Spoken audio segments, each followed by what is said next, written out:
ملګرو په یو ایگزام کې د خو نمبرو راوړو لپاره د یو هیلدي او د شارپ مایند ضرورت دی. یو داسې مایند چې هغه هر انفارمیشن یاد ساتلی شي. خو د پریشانۍ خبره خدا ده چې ډیر کم خلک داسې دی چې د هغو د برین پاور ایکسټرا اورډینری دی.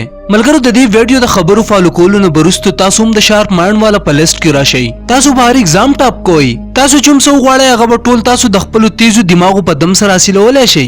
نو که تاسو پیژندل غواړئ چې تاسو به خپل آی کیو لیول، میموري پاور، برین پاور څنګه سیوا کوئ، نو دا ویډیو د اخره پورې خامخا وګورئ. نو راځئ چې وپیژنو.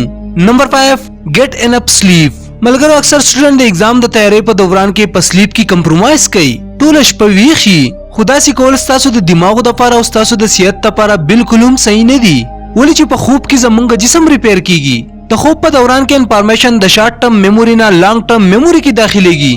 نو که تاسو سټوډنټان یې یا د بورډ یا د ایگزام تیاری کوئ، نو زه به تاسو ته ریکمنډ کوم چې تاسو کم از کم 8 غنټې خوب خامخا کوئ. د دې نه علاوه د شپې د ناوخته پورې سبق هم یادوئ. د شپې وده کیږئ، د ورځې مو وده کیږئ، او د وده کېدو نه 1 غنټه مینه خپل موبایل ساعت ټکوئ. ولې چې د موبایل نه راوتو والا بلو لایټ سلیپ هارمون ډسټرب کوي. نمبر 4 ډو ایکسرسایز ریګولرلی. ملګرو په دې خبره کې هیڅ شک نشته چې ایکسرسایز زمونږ جسم د هیلدي ساتلو لپاره یو اهم رول پلی کوي. ایکسرسایز تاسو په جسم کې بلډ فلو سیوا کوي، او بلډ فلو چې سیوا شي نو هر یو سیل ته به اکسیجن په ښه طریقه سره ورسیږي. او که خبره راشي د برین پاور د سیوا کېدو، نو د ساينس په مطابق ایروبیک ایکسرسایز لایک واکینګ، رننګ، جاګینګ د انساني دماغ لپاره د نعمت نه کم نه دي. نو د دې لپاره که تاسو سټوډنټ یې نو روزانه کم سے کم 15 منټ رننګ ضرور کوئ. د دې نه به نه صرف تاسو د برین پاور سیوا کیږي بلکې تاسو د سټرس لیول به هم کمیږي. نمبر 3 ایټ رائټ فود. ملګرو د گاډي چلولو لپاره د پټرولو ضرورت دی. نو ټیک دغه شان تاسو جسم او تاسو دماغ هم یو گاډی دی. د کم د چلولو لپاره د یو بیلنس ډایټ، د یو داسې ډایټ په کم کې چې ټول نیوټرنز په ښه مقدار کې د هغې ضرورت کیږي. که تاسو د دې ویډیو دا ټول شیزونه کوئ، خواخوا دېخوا شیزونه لایک جنک فوډ وغیره خورئ، نو ډیفینټلی د دې نه به ستاسو په برین پاور باندې اثر پرېوځي. هغه خوراکونه په کم کې چې اومیګا 3 فیټي اسید او وایټامین ای په صحیح مقدار کې موندل کیږي، هغه ستاسو د دماغو ایفیشنسي د ډیر حده پورې سیوا کولی شي. فار ایگزامپل په نټس کې والنټس یعنی غوزان، المنډ یعنی بادام، گرین ویجیټیبل یعنی شنې سبزیانې ستاسو د دماغو لپاره ډېرې فایدهمند دي.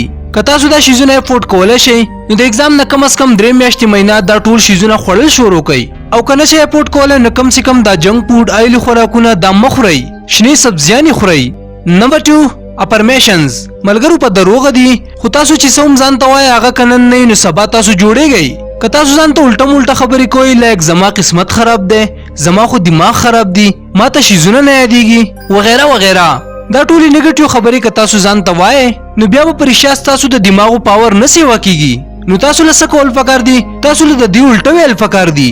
خپل ځان ته دا وایئ چې زما دماغ خو ډېر تیز دی، ما ته خو شیزونه ډېر ښه یادېږي، زما دماغ خو ورځ ته ورځه تیزیږي. دا پرمیشن تاسو له روزانه ځان ته ویل پکار دي. د دې نه به تاسو ته ډېره فایده.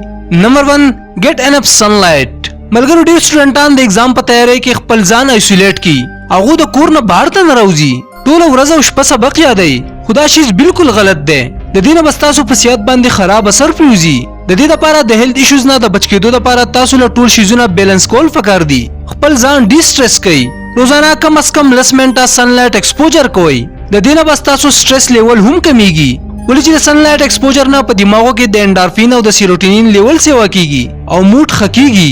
ملګرو د ویډیو په اخره کې به زه صرف دومره ووایم، که تاسو د هر یو ایگزام تیاری کوئ خو په خپل ځان یقین ساتئ، او تاسو چې کوم سبجیکټ وایئ د هغې سبجیکټ سره مینه ساتئ، او چې په ایگزام کې پاس شم صرف د دې لپاره نو ماته به څه نوي زده کړه وشي، دا سوچ کوئ او سبق ته کښېنئ.